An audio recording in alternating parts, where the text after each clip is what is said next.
नमस्कार दोस्तों, स्वागत है आपका डेयरी बिजनेस यूट्यूब चैनल पर।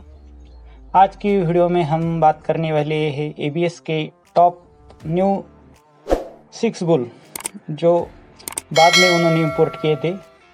उनकी क्या खासियत है, कौन सी गायों में यूज़ करनी चाहिए, कौन सी गायों में यूज़ नहीं करनी चाहिए, इनसे क्या इम्प्रूवमेंट मिल सकती है, ये हाईलाइट पैरामीटर के ऊपर हम बात करेंगे। तो चलो शुरू करते हैं आज की वीडियो।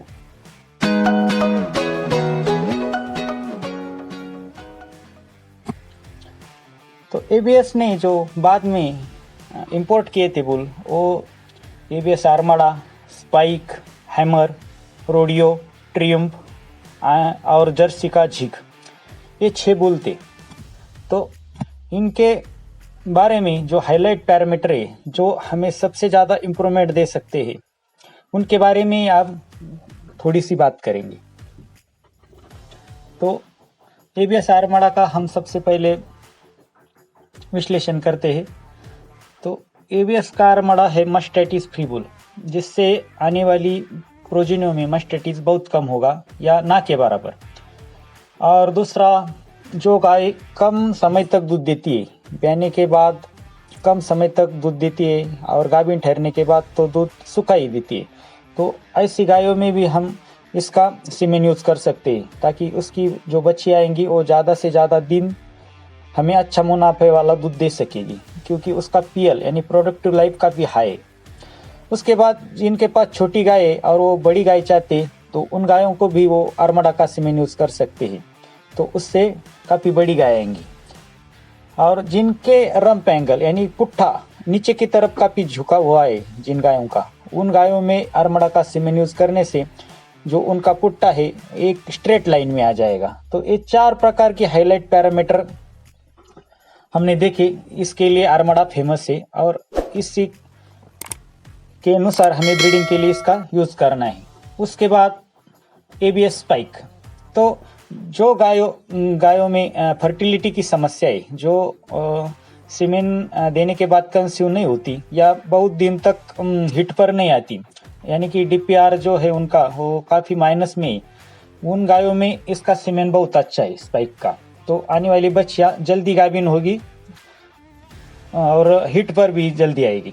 और ये काल्विंग, सुपर काल्विंग इस कैटेगरी में आता है, क्योंकि जो इसका सीमेन हम यूज़ करेंगे तो इसकी बच्चियों में या ये खुद जिन गायों में हम यूज़ कर रहे तो बच्चे काफ़ी अच्छे साइज़ के आएंगे, यानी कि मॉडरेट। तो कोशियों को जो कोशिकाएं होती है उनमें भी काफ़ी तरल आएंगे, तो इसके बच्चे फंसेंगे नहीं।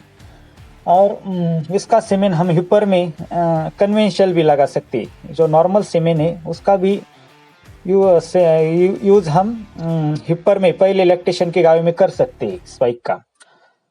और उसके बाद एक काफ़ी स्ट्रॉन्ग कैटेगरी का बुल है, जिसकी पेडिग्री कोजेंट सुपर शॉट से उभर कर आती है। तो हर एक सामान्य वातावरण में ये इस बुल की बच्चियाँ अपने आप को समरस कर लेंगी, तो एक सर्वाइवल गाय बनाने के लिए ये स्पाइक काफ़ी अच्छा है। उसके बाद नंबर 3 पर हम बात करेंगे एबीएस के हैमर बुल के बारे में। तो एबीएस के वैसे न्यू बुल तो सभी हाई फैट, हाई प्रोटीन और हाई नेट मेरिट वाले हैं, मगर सबसे ज़्यादा हाई मिल्क फैट हैमर की है। जिन गायों में फैट की दिक्कत है मगर दूध अच्छा है, उन गायों को हम इसका सीमेन यूज़ कर सकते हैं, ताकि जो उसकी बच्ची आएगी वो दूध के साथ साथ फैट भी काफ़ी अच्छा देंगी। मगर इसके सीमेन यूज़ करने में हमें एक सावधानी भी बरतनी होगी कि ये आउट ऑफ काल्विंगेज है, क्योंकि इसका जो काल्विंगेज का रेशियो है वो काफ़ी हाई है। तो ये सिर्फ बड़ी गायों में हमें यूज़ करना है। और हिपर को कभी भी कन्वेंशनल या सीधा नॉर्मल जो सीमेन है इसका इस्तेमाल हैमर का हमें नहीं करना है। बड़ी गाय जो रंप में काफ़ी चौड़ी है, जिनका थर्ड काफ़ी विल्ड है, उन गायों में हम इसका सीमेन यूज़ कर सकते हैं। साथ में जिनको काफ़ी चौड़ी गाय चाहिए, तो इसके लिए भी हैमर का हम सीमेन यूज़ कर सकते हैं, ताकि जो उसका डेयरी फार्म में जो एंगुलर है, काफ़ी ओपन रिब होने की वजह से चौड़ी गाय इससे बन सकेंगी। तो चलो दोस्तों, यही पे रुकते हमने एक हाईलाइट पैरामीटर जो इन एबीएस के नए बुलों के थे वो थोड़े थोड़े सभी के ले लिए, तो आपको ये बात समझ में आई है। तो ये वीडियो आपको कैसा लगा हमें कमेंट में ज़रूर बताएं। वीडियो को ज़्यादा से ज़्यादा सब्सक्राइब, लाइक और शेयर करें। तब तक के लिए रुकते यहीं पे। धन्यवाद। जय जवान, जय किसान।